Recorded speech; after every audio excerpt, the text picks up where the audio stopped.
try to save us all.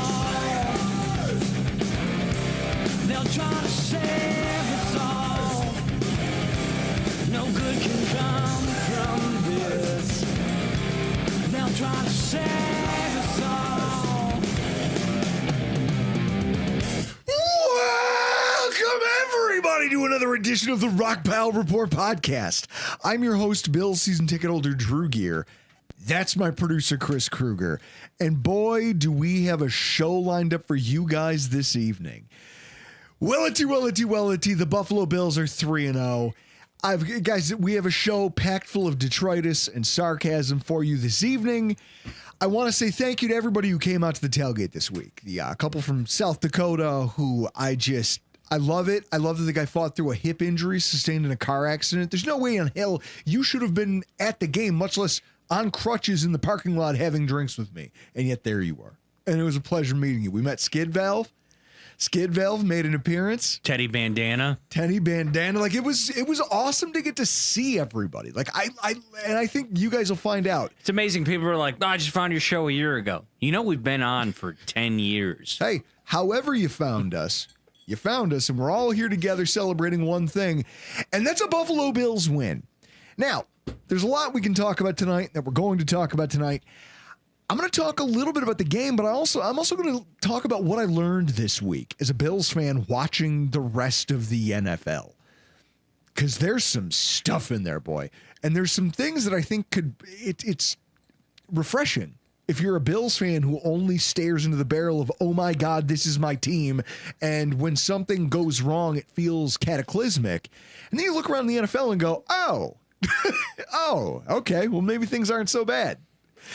But with that, let's jump right into it. Our Week 3 recap, the Buffalo Bills 31, the Dolphins 21. Stats of the game, Tua Tagovailoa, 22 of 34, 64.7%, 146 passing yards, 2 touchdowns, 1 interception, and an 81.2 passer rating.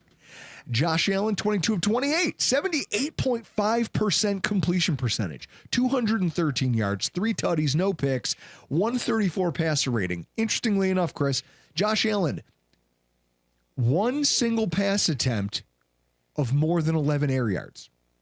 1. That is disappointing to hear because you said that in the preview.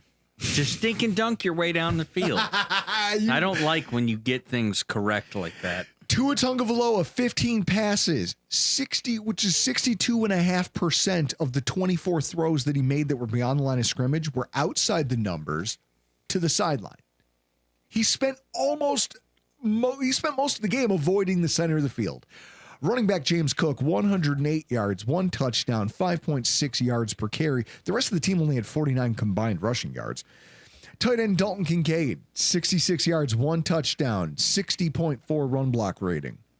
Tight end Jackson Hawes, 1 for 1 on 5 yards, 1 touchdown, 62.0 run block rating, and a 76.2 pass protection rating. Tight end Dawson Knox, 4th rated blocker and pass protection on the Bills roster for the game. Miami, 10 of 15 on 3rd down. And Dolphins head coach Mike McDaniel, 1 more awkward as hell press conference.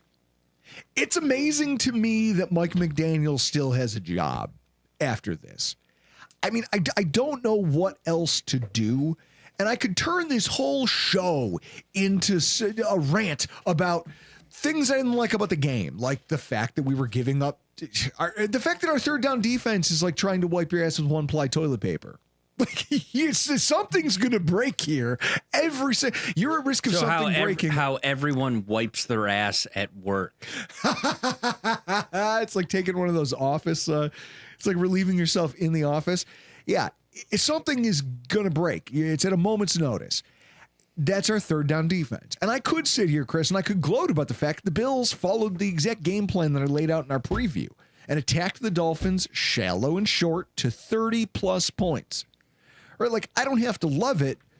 And it's funny because it's unheard of. According to NFL Next Gen Stats, Tua Tagovailoa and Josh Allen combined to average 1.5 air yards per completion for the game, which is the lowest mark in a game in the Next Gen Stats era. That goes back to 2016.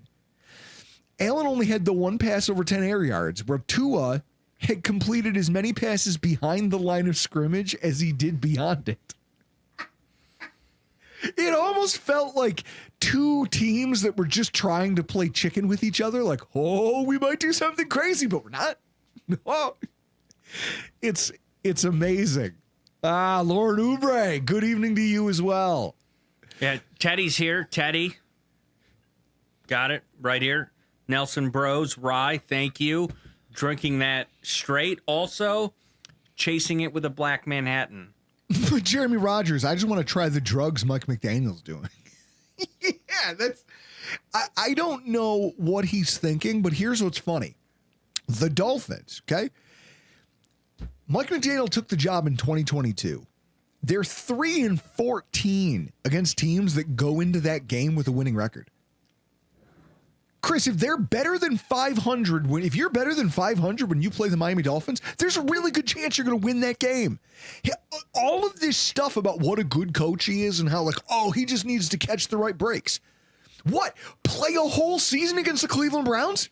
Nobody gets to do that. This is the NFL, Mike McDaniel. Unfortunately, you're not good enough. They have lost 8 consecutive regular season games against teams that had winning records at the beginning of the game.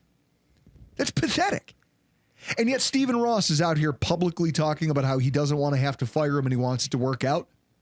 Good for them. Yeah, I'm sorry. Mike McDaniel clearly has lost the locker room.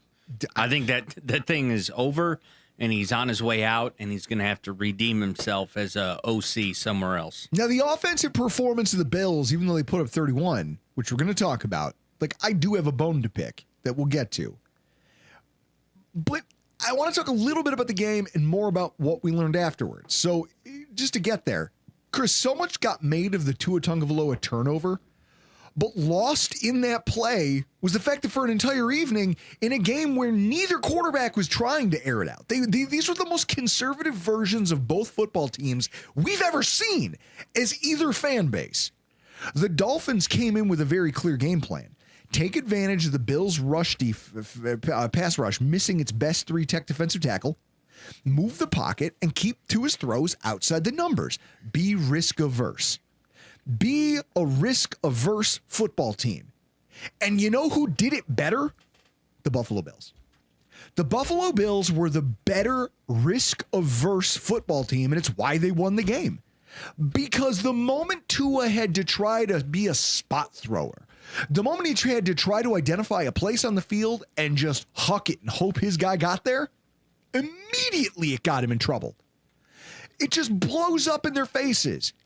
In that moment, regardless of who's at fault, whether Tua should have thrown it better, whether the wide receiver should have cut his route differently, it doesn't matter because you see the critical deficiency of a Dolphins team that has lost so many close games to the Buffalo Bills over the last 4 seasons. The guy under center isn't clutch. And when it comes to playing risk-averse but impactful football, he cannot hold a candle to Josh Allen. That's it. He is even a muted version of what Josh Allen can be is better than what Tua Tagovailoa is at his best. Okay? He needs the roster to pick him up on a consistent basis. He's a system quarterback. You know, he's in the upper half of the league, but what does that mean, Chris? Because there's Justin Fields is somehow starting again. Yeah. So what does being in the upper 16 quarterbacks in the NFL mean anymore? He requires the coaching and the rushing and the defense and everything around him to be absolutely in concert, or else they're going to lose. And that's not his fault. He can't help what he is. It's the frog and the scorpion. You can't get mad that Tua Tagovailoa is this guy. Now, the Bills, on the other hand, taking a similarly conservative approach, and it bothers people. They want to take to social media and podcasts and scream about it. Who gives a shit? That's my question. Who cares? I want to know who cares. Okay? I'm not going to tell you guys that there aren't problems. I'm not okay with the idea that the Buffalo Bills struggle sometimes and that they have sequences where things really don't go well. Like, when I think about this, I go back to a specific sequence in the game that I mapped out here, right? There is a moment in the game where you can tell that our coordinator has no pivot. And when I say he has no pivot, here's what happens. The Buffalo Bills get to a 3rd down, and they have to go for it, and it's a beautiful play for Tyrell Shavers, where he fakes a run block to the inside and then cranks it out. And Josh Allen just lays the pass in perfectly for 7 yards on like 3rd and 3. Great. Wonderful. And then you immediately throw 3 short passes that are all incomplete and you're punting. And it's that thing of, okay, you threw a screen pass on 1st down and it didn't work. Chris, you should probably try to rush for some yards, considering it's been working for you in spots and yes. Make it a manageable 3rd down. Nah, screen pass. And then it doesn't work and they go, okay, well, now it's really not working. You know what we should do, Chris? Punt. Now they won't see it. Let's hit them with another screen pass. This is that thing where it's like rock, paper, scissors, and you just keep throwing rock. And the kid across from you goes, oh, wait a minute. I just keep throwing paper, and this will just keep working. You got to have a pivot. You have to learn how to throw scissors sometimes. Just mix it up. Even if you don't think it's a great play for the set and setting, you can't just be the screen short passing team in this sort of conservative offensive environment. Maybe they were just paying homage to Chan Gailey. He loved a screen game. But what I will say is, here we are bemoaning offensive creativity. The Bills put up 31 points in a week where 15 teams, which is 47% of the league, scored 21 or fewer this week. If the Bills being boring makes you a higher scoring offense than almost half of the NFL, I'm sorry. What are we talking about? What are we complaining about here? What? In the comments. I want to hear it. I want to hear from you. What are we complaining about as fans when half the league working its ass off, really trying to be dynamic passing attacks? You've got Trevor Lawrence and CJ Stroud just having the battle of mid. Not the battle of midway, the battle of mid. Mediocre quarterbacks who have star power at wide receiver and for some reason can't fucking score. What are we doing? Someone tell me, please, because I can't figure it out why we as fans take it so personally. Chris, do you remember the days when we used to complain about the offense and it was because Kelly Holcomb was out there eating sacks and having like 118-yard passing games? Yeah, or going, well, now, if CJ Spiller just gets to the edge. Yeah, he gets to the edge, he's out of bounds. It's maddening that we as a fan base are sitting here trying to Monday morning quarterback a team that scored 31 points.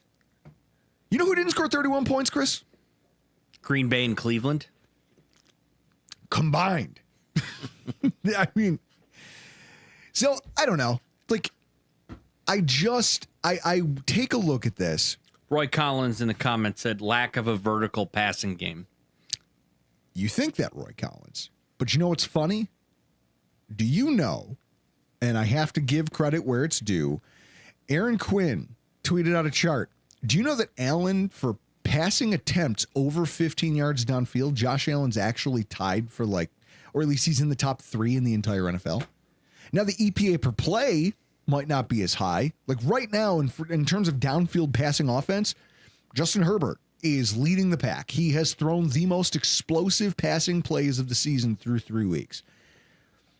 With that said, Josh Allen is in the top 3 for the number of times we've attempted it, but no one wants to give him credit for that because we get so many bites at the apple.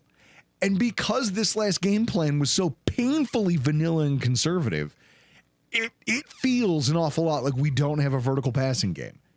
It's not for lack of trying. It's just that it doesn't stand out until it did. Because, guys, was it or was it not the vertical passing game that beat the Ravens? Did they not just all of a sudden pull out 251 yards passing in a single quarter? Almost magically, like out of thin air. The Bills were like, oh, wait, we have to air it out? All right, let's turn to page 5 of the playbook. And everyone's like, page 5?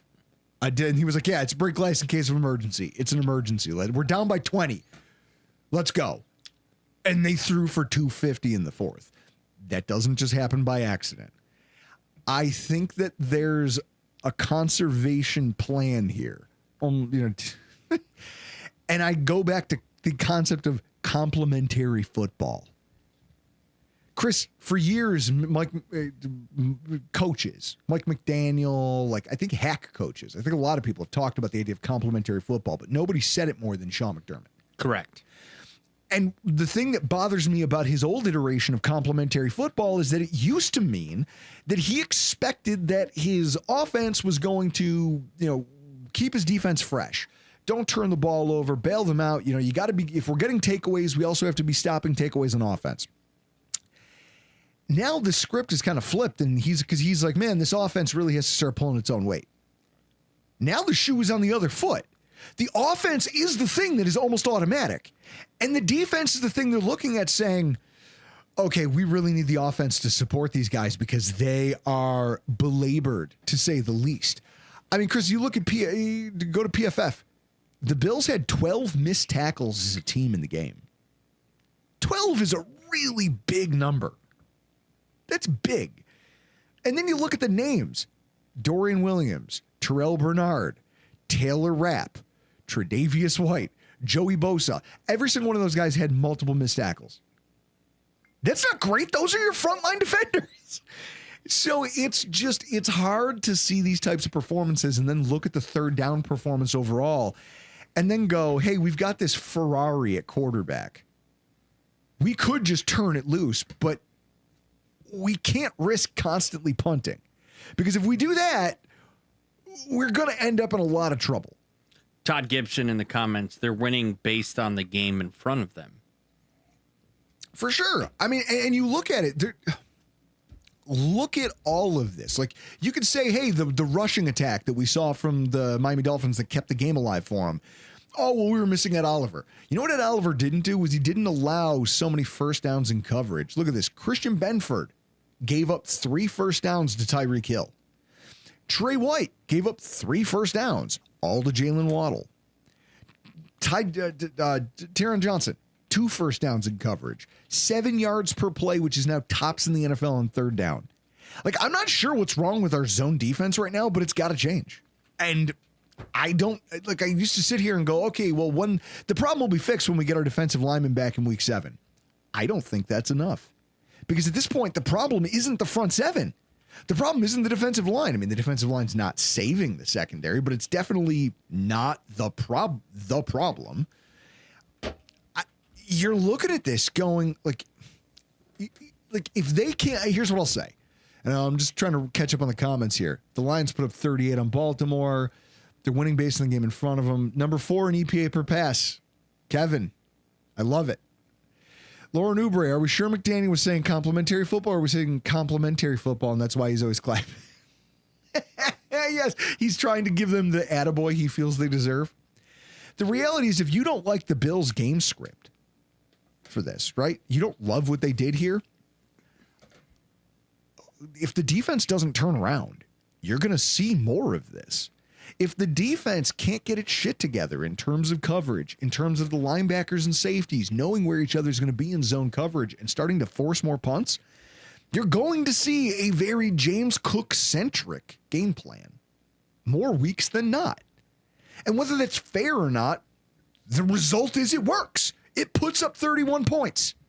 Chris, you can't argue with that, can you? No. Especially not if you're the coach whose job depends on these wins and losses. I don't know, I get it might have been a 17-year existence with no playoffs that instills it in you. But, I don't know how you can be mad at 31 points regardless of the way you get there. I'd love 31 points. Tank Ninja, the defense has gotten turnovers in clutch moments in 3 different games so far. That's it.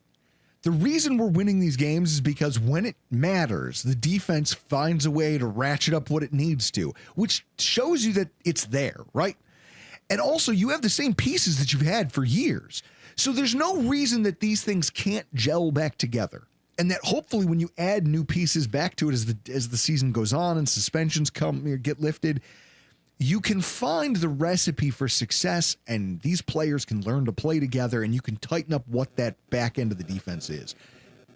I don't doubt that that's a thing the Buffalo Bills can and will do, but it's saving their ass that they're getting these turnovers and these timely turnovers when they're getting them. Because really, it's what's pitched every game against our opponent every week for the better part of a month of football. And for the people who just point at this, and I was just chiding somebody for talking about vertical passing game. For everybody who says this is fine, I mean, I legitimately saw Eric Turner from Cover One trying to explain to people that, well, last year they figured out the vertical passing game and it was all fine and dandy and everything works. Do you know what else they did around the time that the vertical passing game seemed to fix itself? Chris, what else happened around the time they seemed to figure it out?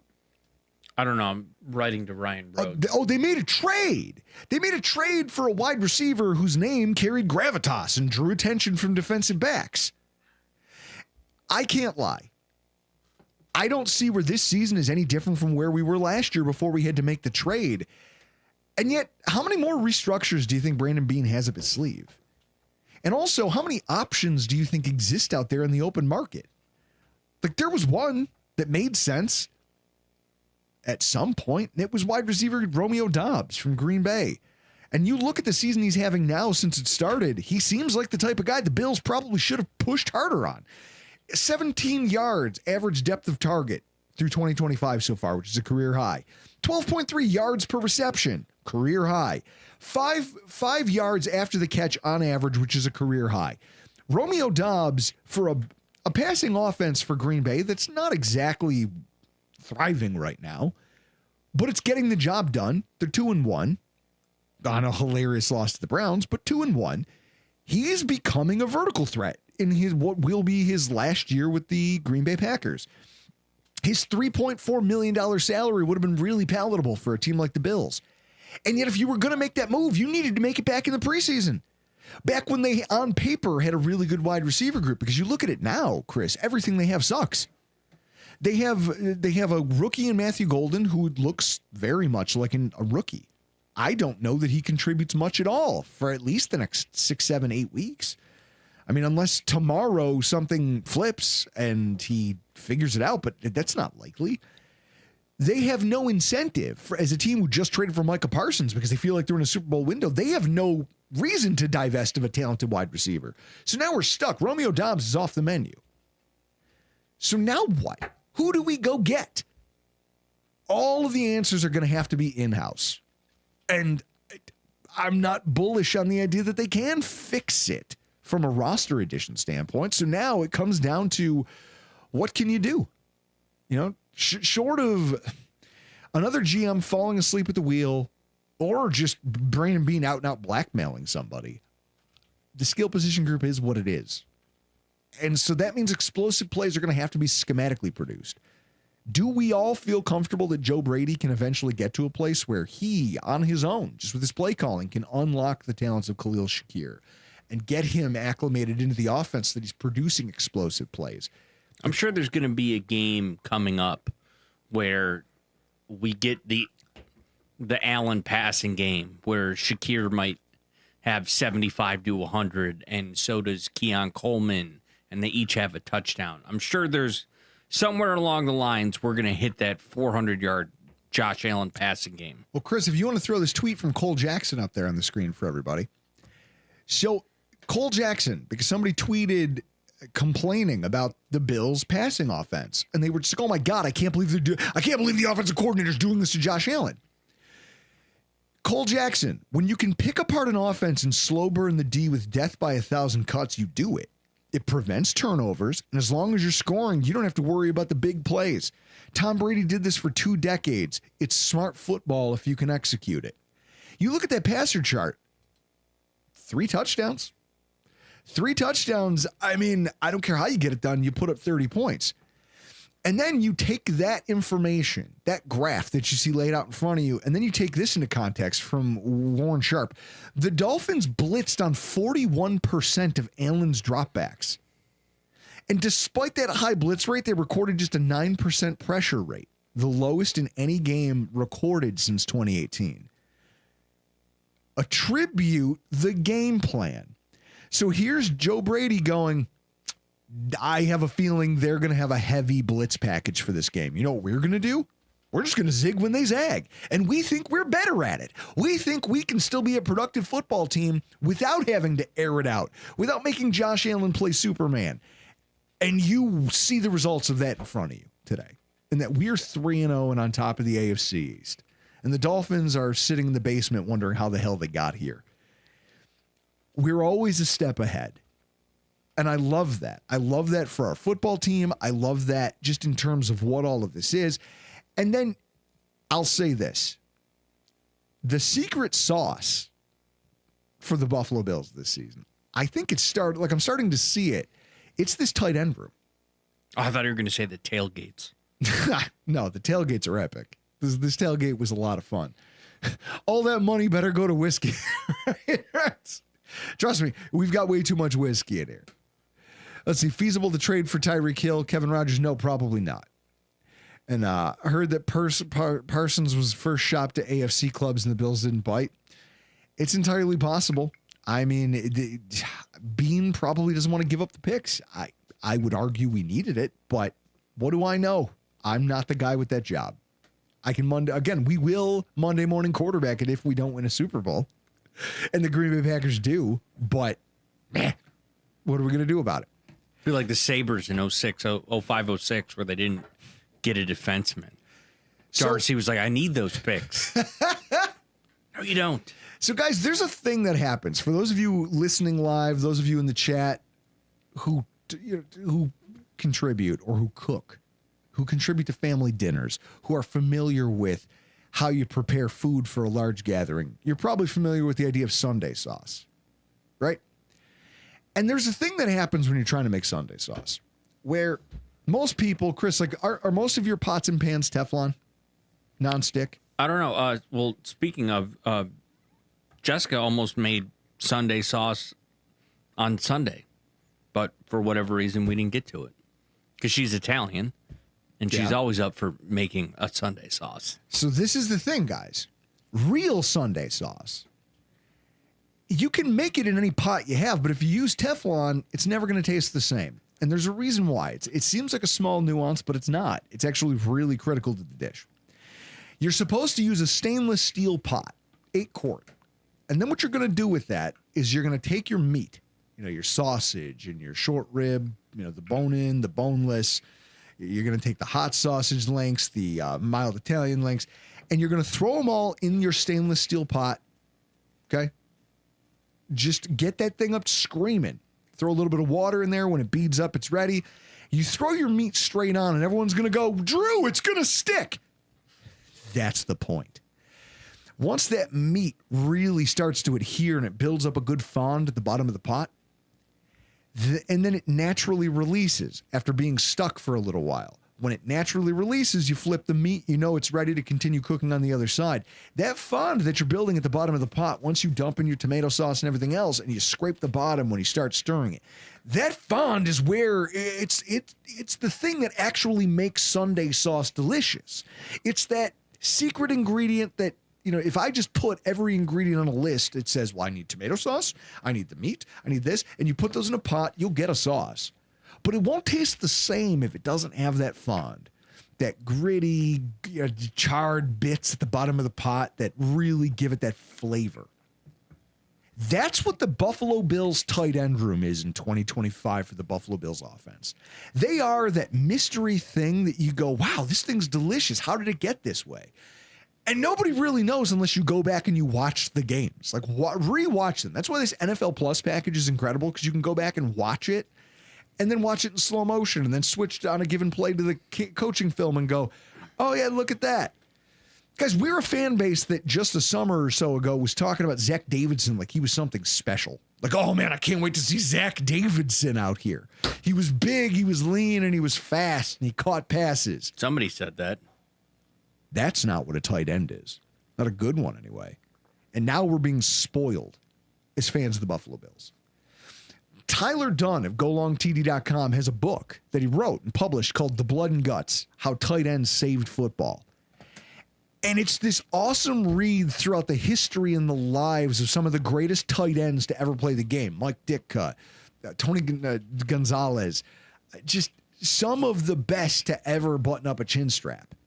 The idea is it takes a perfect blend of physical violence, toughness and skill to be a really good tight end. You have to have all three.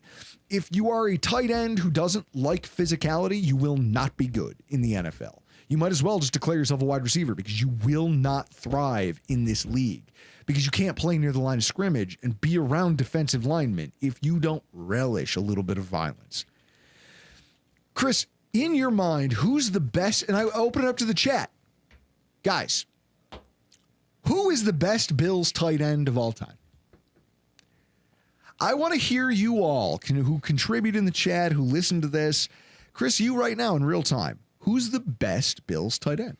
I'm going to probably go with, it's hard to argue Pete Metzelaars for his ability to work down the field, but it's also hard to argue when you, based on the time of football, early 90s, late 80s, you getting below the, inside the 5-yard line because all you do is catch touchdowns. Butch Roll would be my pick of best Bills tight ends because you can always count on him inside the 5. Just throw it to Butch Roll. A, because no one's on him. B, because he always catches it. What? Butch Roll. Let's see this. 6'3". Matt Montgomery, Charles Clay. You fuck off right now. You fuck off with Charles Clay. I wish we had that clip of me just screaming at Charles Clay drunkenly in my basement. And I like Ryan Rhodes up there. He goes, if you say deglaze, I'm going to need a minute. Deglaze. I will say I will deglaze with a little red wine. Baby, let me get some. Scott Chandler, Chuck Clay, Butch Roll from the 80s into the 90s. Okay, so let me walk you through some of this, guys, because we don't have a Gronk or Kelsey on the roster, but the Buffalo Bills might have the best tight end room they've ever had collectively at one time. And if you don't believe me, for those of you who scoff at that, I want to walk you through some things. First of all, let's go back to the season Josh Allen took off as a passer. 2020. Chris, do you know who his tight ends were those years? No. Okay. Dawson Knox, Tyler Kroft.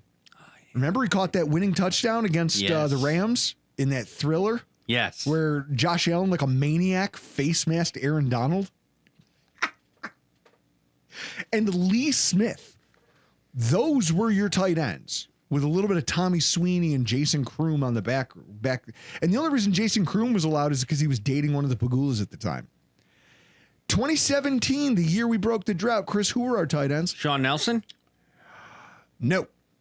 Charles Clay. Nick O'Leary. Remember? He was Jack Nicklaus's grandson, just in case you forgot. Yep. They brought it up every single opportunity they got. And Logan Thomas. Logan Thomas, who went to the Commanders and became like a mainstay of their offense. 2012, the year we thought we'd break the drought. Who were the tight ends for Ryan Fitzpatrick and Chan Gailey? You had Scott Chandler. He was one of them. And who else? Fuck if I know. It was Lee Smith, and he was the only other tight end on the roster. Just Lee Smith. His first stint.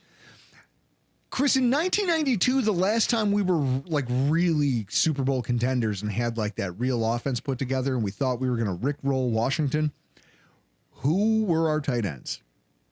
Not Butch Roll. Nope. I would go Metzelaars. Pete Metzelaars, Keith McKellar, Robert Awalt. Okay? Now let's look at Metzelaars was solid, but didn't break 300 yards. McKellar was a good blocker, but produced nothing on offense. He gave you nothing. No touchdown. He wasn't a red zone option. He was just an extra lineman. We're here in the year 2025 watching the Buffalo Bills put together a tight end room that is loaded with talent, and it's paying dividends in every single football game that they play. Look at this. Kincaid.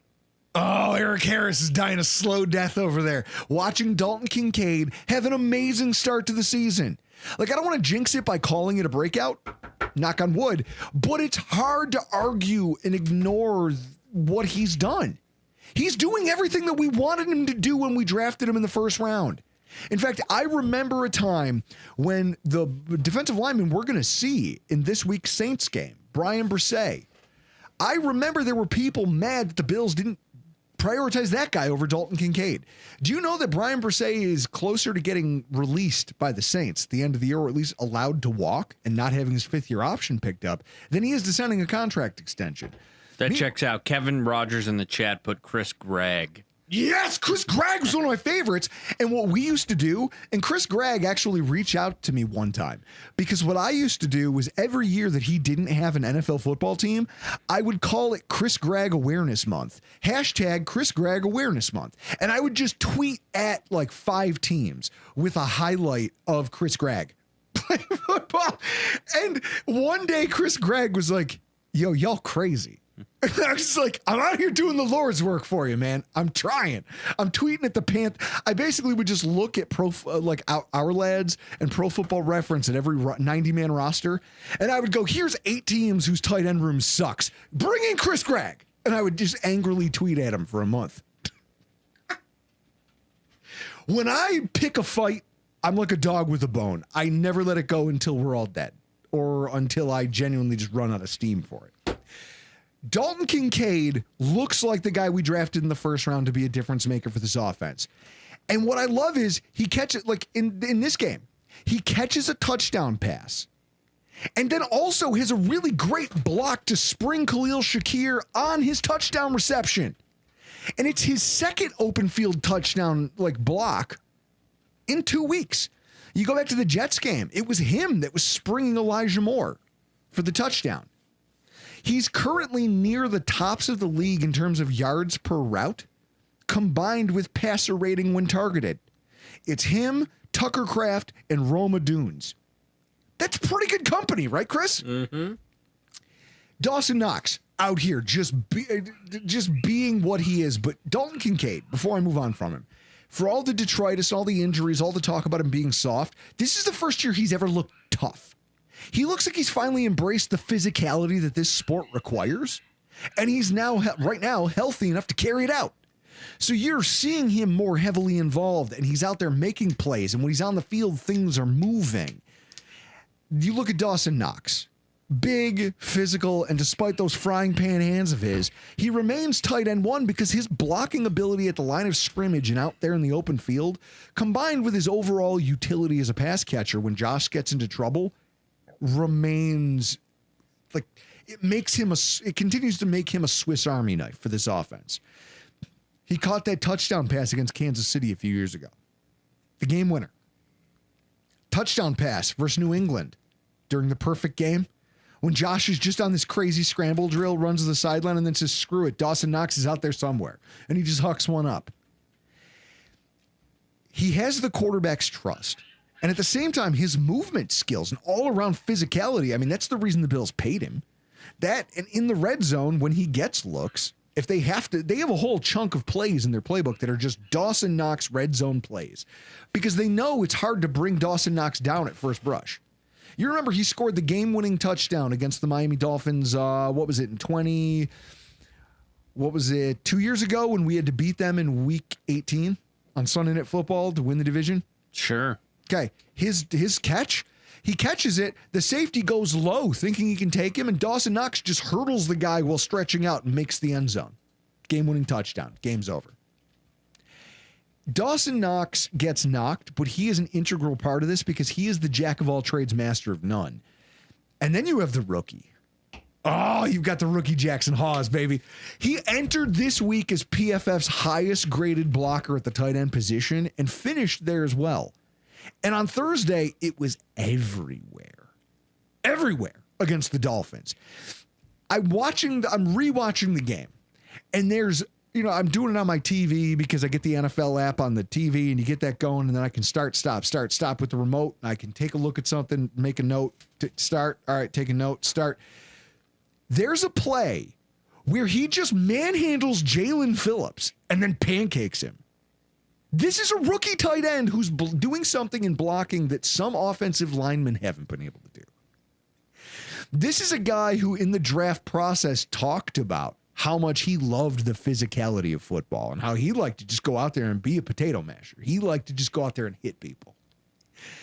And then you look at him contributing as a pass catcher. Everyone goes, oh, he's a rookie. He was drafted in the 6th round. You look at his college tape, like he can turn around and catch it and fall forward for some yards. At the NFL level, Chris, he set up the James Cook touchdown in the Ravens game with his catch at the goal line. I believe Cromer's already come out and said he's the best rookie blocker I've seen in his coaching career. Ariel Legrande, Cromer's the best decision that remains one of the best decisions that Sean McDermott's ever made.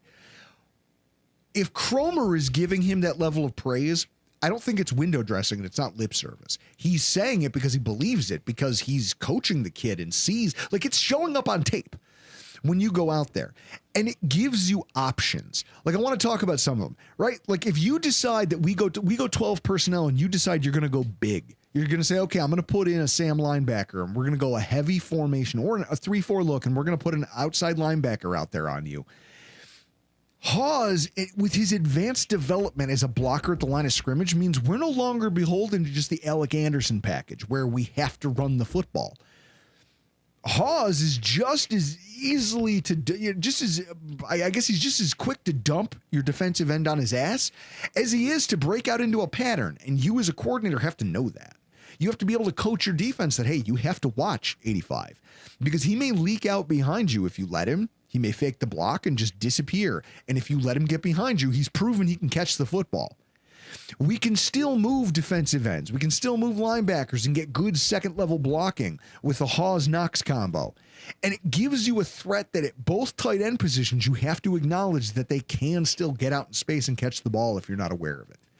So it kind of dictates to you what you have to do from the perspective of the of the defensive coordinator. And then it's a clear mismatch, right? Against Sam linebackers who weigh like 240 pounds. 235 pounds. And then if you decide to go small and you say, hey, guess what? We're going to flood the field with coverage options. First of all, Hawes is just a lawnmower now. Now Hawes is going to come out there and turn at least one of your DBs inside out.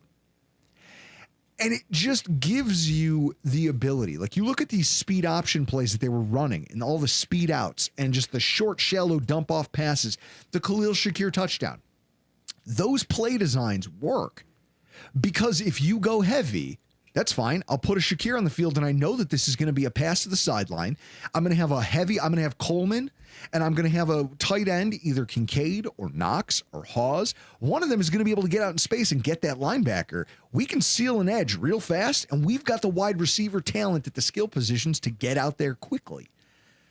This is a dynamic that most teams are not built to deal with. And so it gives us the ability to put a lot of pressure on teams. When it looks like a condensed package, they still have to prepare for the pass. Well, deciding, now it's rock, paper, scissors, but they're the ones going, are they throwing rock or are they throwing scissors? And it's the defense that more often than not gets caught in a tough position. And then if we go 11 personnel and it's Dawson Knox and it's Dalton Kincaid, and you say, okay, it's Dalton Kincaid out there in the field. Wait a minute. Why is Elijah Moore why is he running a jet sweep and why is he deep in my secondary? Oh, it's because Dalton Kincaid just flopped one of my linebackers. Dalton Kincaid just went out there and manhandled my safety out of the way so that Elijah Moore could run into the end zone. These guys are incredible. And at the same time, Kincaid remains a weapon up the seam, so you have to respect his presence here. I could continue talking about this all night long, but the trio of these guys deserve a nickname, and I've really struggled to come up with it. But they are the secret sauce of this offense. Because without any star power at wide receiver, Khalil Shakir's really efficient, but he's not a star. He's not Jamar Chase. He's not T. Higgins. He's not A.J. Brown. He's not even Devonta Smith. This is all working, and the small ball works, and all of these things that the Bills are doing is working. Because we're able to get that tight end room so involved in this, and it makes us such a Swiss Army knife to go up against on a week-to-week-to-week basis. For that reason, I really believe the tight end room is the thing that's going to continue to power this while the defense tries to sort itself out. I'm just looking at some of the comments. Lauren Oubre, Hawes feels like a guy Josh would identify with. Not overly recruited or touted, quiet worker, strong as an ox. this is it. That's the type of guy. That's the guy that this team was built around. I feel 10 feet tall and as strong as an ox. And so for that reason, Jackson Hawes is my hero of the week. Don't take it personally, all right? Franchise star players are a lot like Highlanders. There can only be one. A lot of people might scoff at that. They think I've just got a man crush. I want to give you a statistic. At the top of the show, I talked about James Cook's rushing statistics. Now he had just a little over 100 yards. Without Jackson Hawes on the field blocking for James Cook, we had 5 rushing attempts for 16 yards. With Jackson Hawes on the field, James Cook ran for 92 yards on 14 attempts and 1 touchdown. That's 6.5 yards per carry. Jackson Hawes makes an impact. He is the secret sauce. It's these things that I've been trying to put my finger on. Why did this work? And then you go back and you rewatch. That's why I implore you guys, go get NFL Plus. Most of you can find it on discount now that the season started. Go rewatch the games. Actually watch the line and just watch Jackson Hawes play football. If you've ever played in the trenches, or if you just love the physicality and the violence of football, Jackson Hawes, like, his tape is... And then I want to get to the zero of the week. You're all going to love this.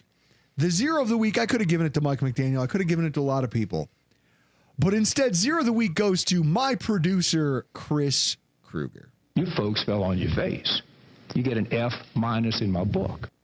Chris, you want to throw a graphic up there on the screen for the people of what you looked like when you walked up my driveway, sauntered up my driveway shortly after midnight on Thursday, or, well, I should say Friday morning?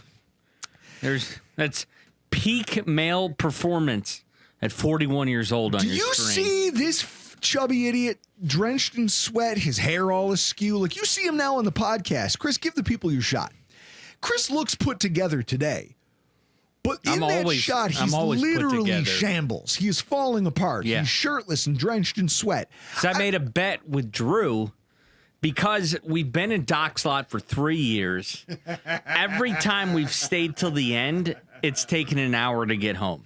And I've ran my mouth at least once or twice a year that I thought I could run back to Drew's 4.8 miles before Drew got home after sitting an hour worth of traffic. So I leave the stadium. We kick the field goal. We go up 31-0. I go, all right, it's time. I'm going to start making that saunter to the truck. I get to the lot. Turns out I wasn't the first one out this week. Mr. Bob Everly beat me, which I was not thrilled about, but good for him. He's a gamer. But I get to the parking lot. I get in my truck. I get to the mouth of the lot. There's already pedestrian traffic. And Chris, I don't know why this hasn't occurred to me for years. Do you know how I got him to stop? You yelled I'm not going to say it, but you yelled something that you shouldn't. I rolled the window down and said, hey guys, I'm coming through. And 25 pedestrians went, watch out, he's driving a pickup truck, don't get hit. And I was like, oh, so you mean this is all I had to do? It was just like, hey, pedestrians, don't get killed tonight. Let me out of here. I got on the road. I was home in under 20 minutes. So I now, folks, had time to unpack all of the tailgate equipment from the bed of my truck, from the cab of my truck. I had time to detail the interior of my truck, empty all of the coolers, put fridge and leftover beers, stuff put away, drain the ice, wipe out and disinfect the inside of the coolers, prop them up so they dry, went inside, popped a Coors, told my wife, honey, you'll never believe this, but the dumbest thing ever is happening, because she goes, where's Chris? And I just burst out laughing. I go, honey, the stupidest thing on record in human history is currently occurring, and I can't wait to see it. And then I got a bottle of water, and I sat at the end of my driveway waiting for this moron, and he never showed. Well, you were in your truck. And he never showed. You're securing in your child's seat. I did do this. He's in the chat right now, Kyle Washington. I called him on Facebook because I can't call my wife in that situation. She would have just been like, you woke me up to tell me that you ran 4.8 miles to Drew and you woke me up for this? No. Chris was like Will Ferrell streaking in old school. I called Steve Noble. I called Kyle Washington on Facebook, on that final stretch of the last half mile to your house. And he was like, man, you're dumb, but yeah, what do you want to... Hell of a game. We talked about the game while I jog back to your house. For anyone who wants the video, just DM us on Twitter at Rockpile Report. I took 2 different videos. One's about 45 seconds. One's a minute and a half. Just Chris's flop sweat as he's walking up my driveway on the phone with Kyle Washington. It was one of the most delicious moments in history. Chris, you shut your mouth and drink that Seagram's.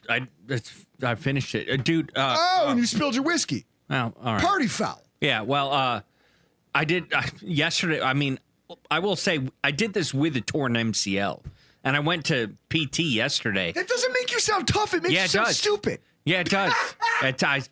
That I ran 4.8 miles with a torn MCL. For no reason.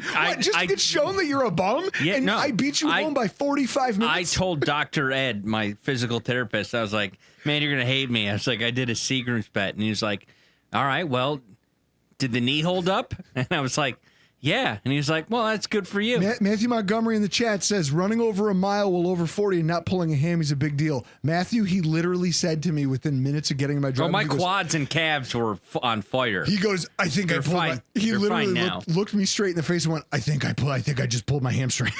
It was a gorgeous moment in a week where he absolutely deserved it. So kudos to the zero of the week. Chris Kruger jogging home 4.8 miles after an epic Bills win to just be a sweaty turd in my driveway. Dude, I'll do that again at the Chief game. There's going to be high traffic for that one. I'm going to crush you again in this. So, guys, before we leave tonight, I want to talk about this. With the Bills list Sunday in front of me, I got to watch football. Now, not always. To full disclosure, I worked like an animal this weekend. And I took my kids to a trampoline park. I saw a ball pit that had a sign at this trampoline park that said no drugs. No drugs. No drugs in the ball pit, Chris. You mean to tell me that this is a thing you have to address? Someone out here is taking hard drugs and then choosing to go to a place full of screaming children and vibrant colors. This sounds like the third or fourth level of Dante's Inferno. There's no way in hell anyone should be doing this. I'm sad we even have to address that. I didn't get, as a person, to crack my first drink of the weekend until halfway through the fourth quarter of the 1 p.m. games on Sunday. And as I have access to do as I want, I watched a lot of them. And what a finish to an otherwise boring series of games.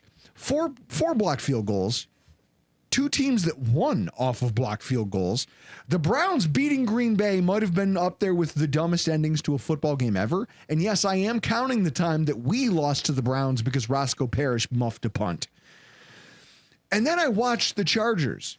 At Chargers-Broncos, 4 p.m., and it's clear that between the offensive maturation of the Chargers and just the ferocious pass rush of the Broncos, that whole division's going to be a problem. I'm really glad we don't have to play them all. I mean, except for the memeable Raiders. Like, the Raiders just find ways to show you their ass. Don't your cousins have season tickets for them?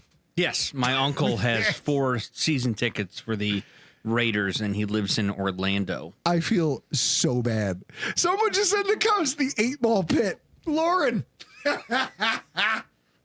There's no drug on earth that I want to be on while I'm around screaming children. I'm sorry. That's chaos. No one should be doing this. I'm sad that they even have to address that. So in watching this Sunday full of football, I developed some thoughts about the NFL, the AFC, and the Buffalo Bills. First of all, I don't think sacks matter as much as we think they do. Sacks on third down matter. In obvious passing situations, getting a sack matters. At the same time, Brett Coleman, before you all jump on me for this theory, Brett Coleman of Bootleg Football co-signed this thought process, so hear me out. I think we as fans overvalue sacks. You know, we're used to this, Chris. We've grown up with the idea that the measure of a defense is takeaways and sacks, correct? Mm-hmm. Okay, if you get them, you must be good, right? But then I look at what happened in the big picture for a lot of these games. The Broncos had 5 sacks on Justin Herbert, and they lost because their offense only had 20 points. 3 of those sacks came on 3rd down, which is why Denver was in the game to begin with. The Rams had 4 sacks against Philly, and they lost because the deep passing game blossomed for the Eagles. And then they blocked a couple field goals. The Chiefs, Mahomes was sacked twice, but only one of them led to a punt. And that's why they ran away with the game as they went on. The Lions had 7 sacks. 7 on Lamar Jackson last night. But the Ravens converted multiple first downs after those sacks.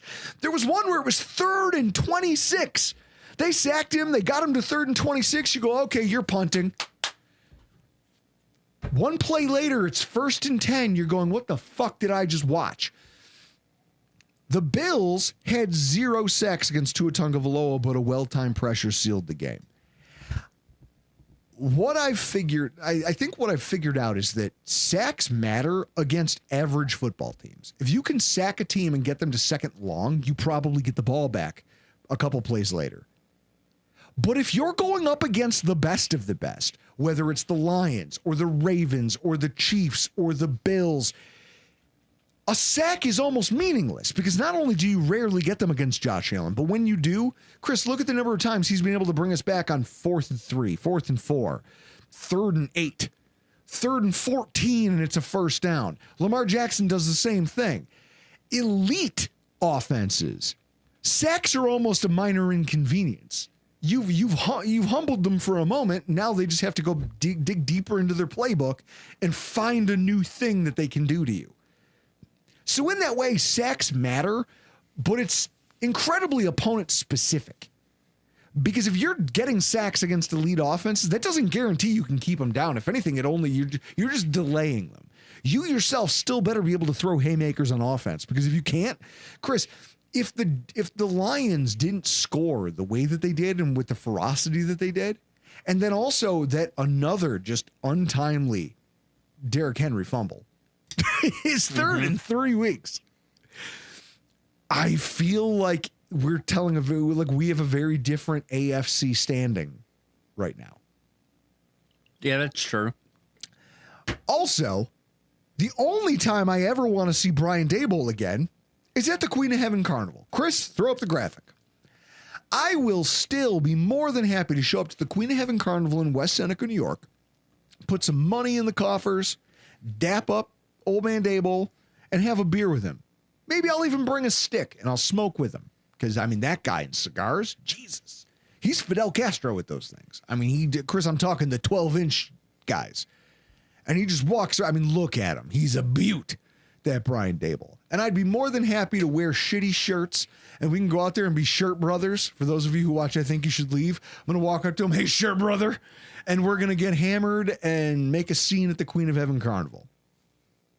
And that is the only time I want to see him in Buffalo, because there is 0 chance I want him anywhere near this football team. I don't want him coaching. I don't want him as an assistant coach. I don't want him as a quality control guy on the offense. I don't care how dire the need seems. He is cooked at the NFL level.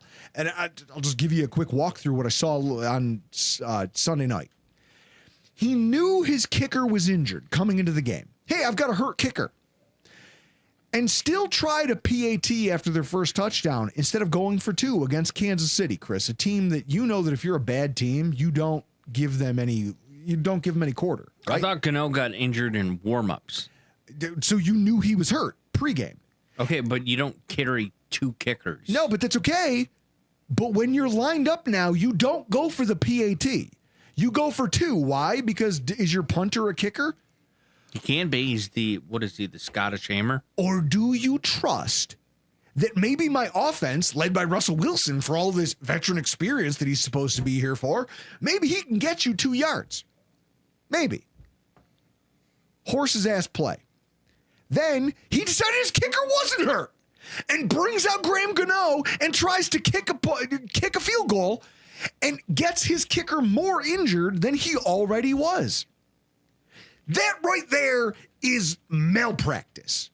Like, I hope that Graham Gano can sue him the way you would sue a guy like a surgeon who botched your nose job or an obstetrician who left their watch inside you when they sewed you up.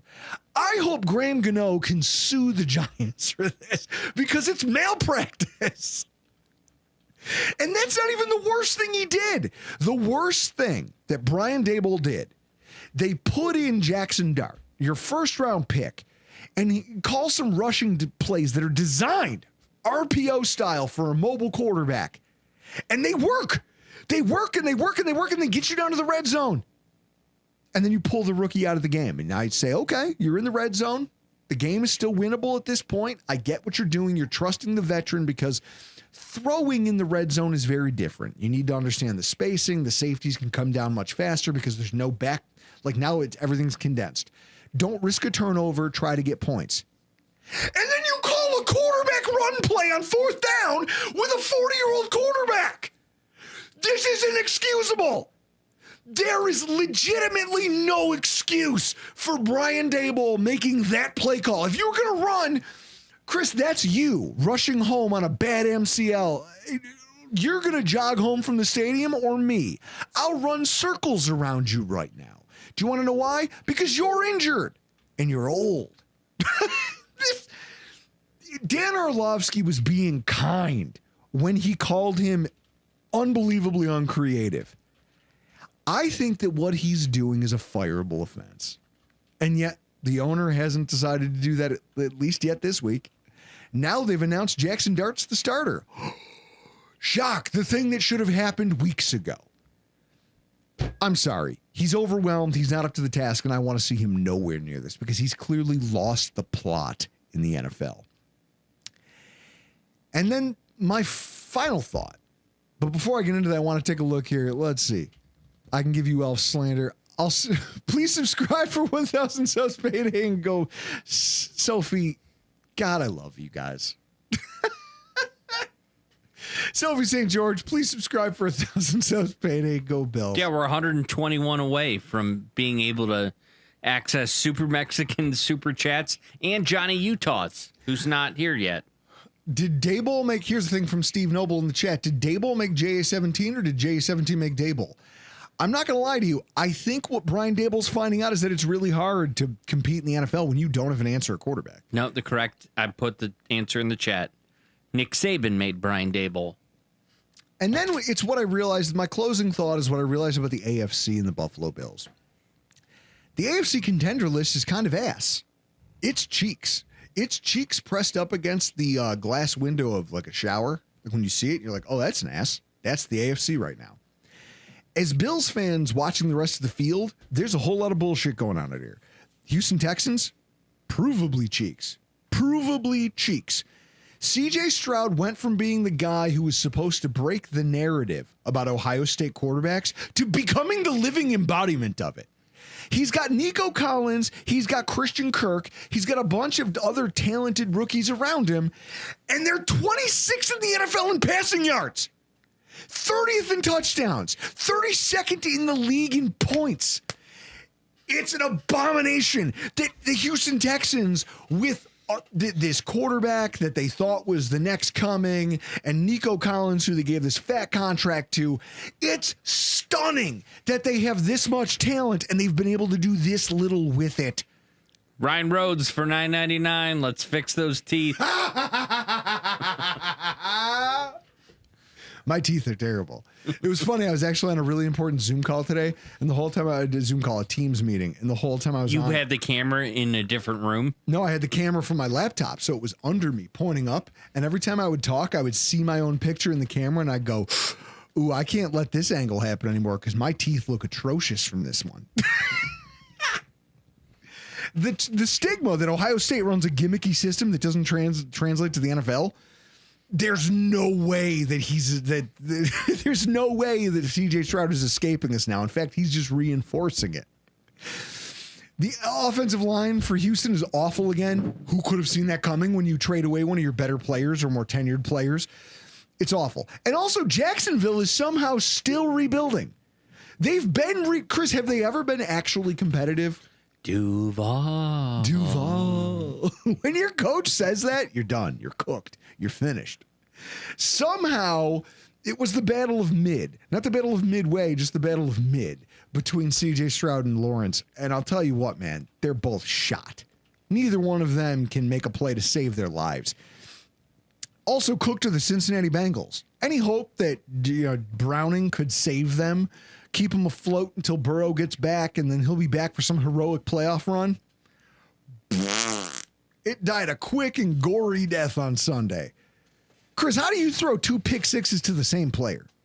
It's unheard of in the modern NFL. It was just a regular pick six, and then the other was a fumbled return.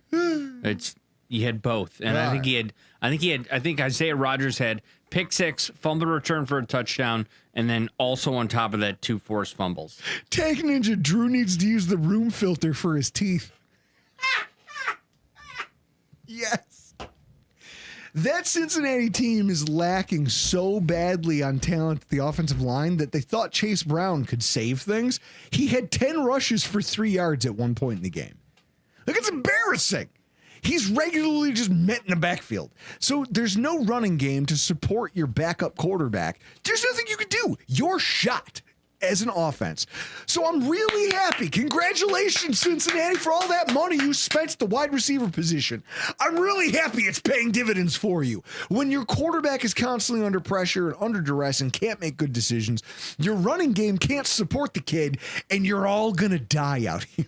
It's like the movie Resident Evil when they break in and the little red girl pops up and she's like, you're all going to die down here. That's where the Bengals have found themselves. They broke into the hive in Resident Evil and they're all going to die down here. I think this is the Kansas City Chiefs. Good God. I'm sorry, but I've never seen Travis Kelce look so old. They won the game against the Giants, but at the same time they lost because they spent 3 quarters showing the entire world how soft they are, how malleable they are, how ineffectual they can be when you're disruptive on the defensive line, or when you just don't give, like when nobody's open. Mahomes just, I'm starting to believe in this Mahomes magic thing as much as I hate it, just because he's out here making water into wine. When you watch some of these offensive plays, Chris, it's embarrassing how little that team is able to produce with Andy Reid at coordinator and Patrick Mahomes at the helm and a star-studded interior offensive line. I think it's the equivalent of Milli Vanilli in 1989. You're at the height of your existence, and then you get figured out that you're lip syncers. They haven't done shit all year. They got the Ravens this week.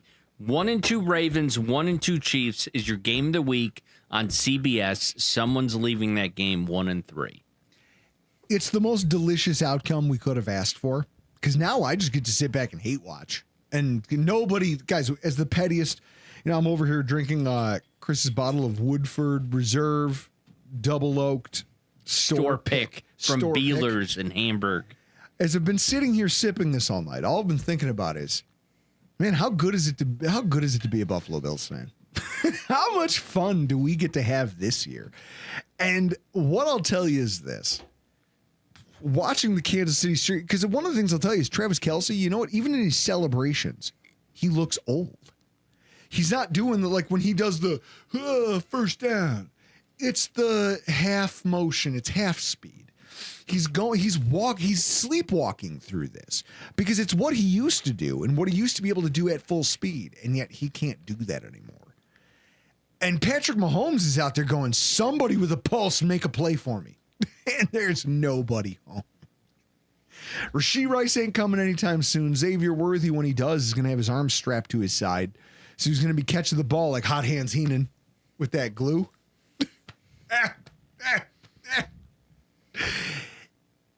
I take a look at this and I look at the AFC and I look at the division, Chris. Look at how poorly how poorly did they do this week? Well, I'll tell you. They went over? I'll tell you our division. The division. Our division is what it was when Brady was winning Super Bowls. It's shit. The Jets, Dolphins, and Bills were shit. We've taken the Patriots position. What did the Patriots have? 5 turnovers against the Steelers? and still had a chance to win, and they couldn't do it. Mm-hmm. I mean, I'm going to say we're lucky playing the division that we have with the. I mean, the Jets' highlight of the season already happened. If you saw the thing, I retweeted it. Is Aaron Glenn doing his block field goal dance to Earth, Wind, and Fire? It works perfectly. That's the highlight of the Jets season.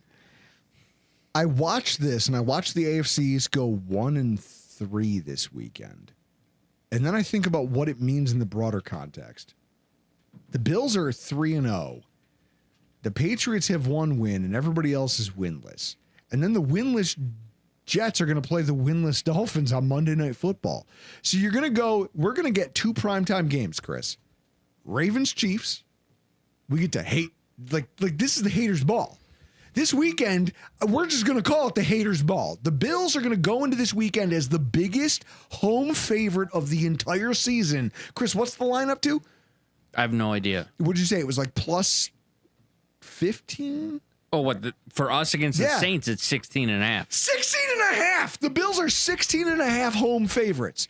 Meanwhile, the 1-2 Ravens are going to go play the 1-2 Chiefs, and somebody's going to be a loser. And I don't care who. It's just funny to watch it happen. And then the Monday Night Football game is the winless Jets playing the winless Dolphins. This is the haters' ball. Hate, hate, hate, hate, hate, hate, hate. I am Ice-T in this equation. I can't wait to watch it all happen, knowing that the AFC East has no shot at catching the Buffalo Bills this year. It's already over. It already happened. It's done. It's decided. Now all that's left is the crying. Now that's left is the crying and the complaining. And in that way, the Bills already have the inside track to what is maybe a 1 seed. Is that not a thing to think about, Chris? A 1 seed in the NFL playoffs for the first time since Josh Allen came so close. Of course, we've been the 2 seed. We've been the 3 seed. We were the 2 seed the first year that they eliminated a bye for the 2 seed. We're right there.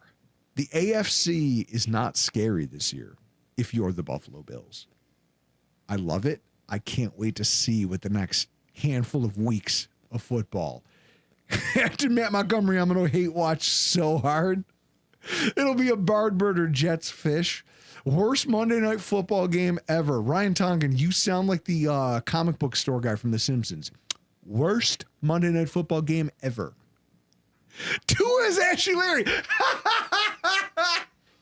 Yes. Guys, we could stay here. We could spit detritus all night, but we got to get the hell out. Thank you for everybody who showed up to watch live. Thank you for everyone who contributed in the comments. I love that you guys are a community now unto yourselves. I'm Drew Gear. That's Chris Kruger. And this has been your Rockpile Report. Cheers, people.